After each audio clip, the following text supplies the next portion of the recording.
ವಿಶ್ವ ಪಾರಂಪರಿಕ ಪಟ್ಟಿಗೆ ಸೇರಿರುವ ವಿಶ್ವವಿಖ್ಯಾತ ಬೇಲೂರಿನ ಶ್ರೀ ಚೆನ್ನಕೇಶವ ಸ್ವಾಮಿ ದೇವಾಲಯದಲ್ಲಿ ಐತಿಹಾಸಿಕ ಆನೆ ಬಾಗಿಲಿಗೆ ಹೊಂದಿಕೊಂಡಿರುವ ಸಂಸ್ಕೃತ ವೇದ ಪಾಠಶಾಲೆಯ ಬೃಹತ್ ಗೋಡೆ ಯಾವ ಸಮಯದಲ್ಲಾದರೂ ಕುಸಿದು ಬೀಳುವ ಸಂಭವವಿದ್ದು ಬಲಿಗೆ ಬಾಯಿ ತೆರೆದು ನಿಂತಿದೆ.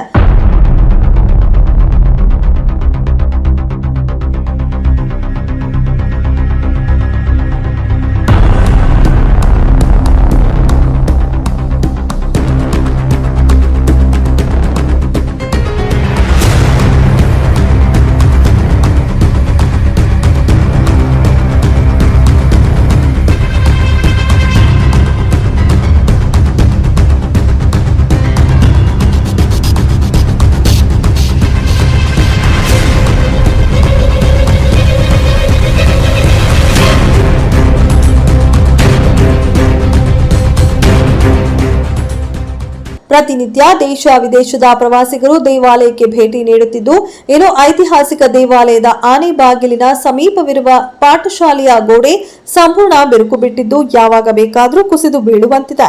ಇನ್ನು ಸಂಬಂಧಪಟ್ಟ ಕೇಂದ್ರ ಪುರಾತತ್ವ ಇಲಾಖೆ, ರಾಜ್ಯ ಮುಜರಾಯಿ ಇಲಾಖೆಯ ದಿವ್ಯ ನಿರ್ಲಕ್ಷ್ಯದಿಂದ ಸಾರ್ವಜನಿಕರು ಉಸಿರು ಚೆಲ್ಲಬೇಕಾಗುತ್ತೆ.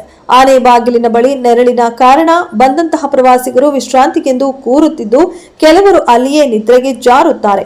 ಈ ಸಂದರ್ಭದಲ್ಲಿ ಏನಾದರೂ ಗೋಡೆ ಕುಸಿದು ಬಿದ್ದರೆ ಅಮಾಯಕರು ಬಲಿಯಾಗುತ್ತಾರೆ.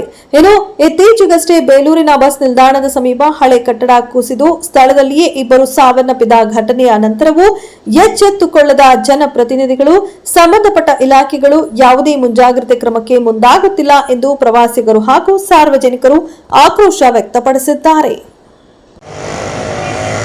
ವಿಶ್ವವಿಖ್ಯಾತ ಬೇಲೂರು ಶ್ರೀ ಚೆನ್ನಕೇಶವ ದೇವಸ್ಥಾನದ ಸಮೀಪದಲ್ಲಿ ನಾವು ಇದ್ದೀವಿ ಅಂತ ಹೇಳ್ಕೊಳ್ಳೋಕ್ಕೆ ನಮಗೆ ನಾಚಿಕೆ ಆಗುತ್ತೆ.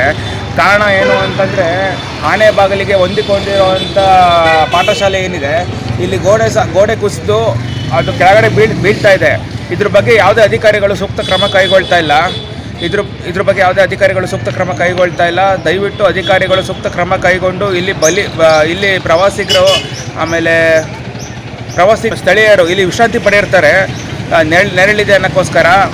ಆದ್ರೂ ಯಾವುದೇ ಕ್ರಮ ಕೈಗೊಳ್ತಾ ಇಲ್ಲ ಅಧಿಕಾರಿಗಳು. ಇಲ್ಲಿ ಗೋಡೆ ಕುಸಿತಾ ಇದೆ.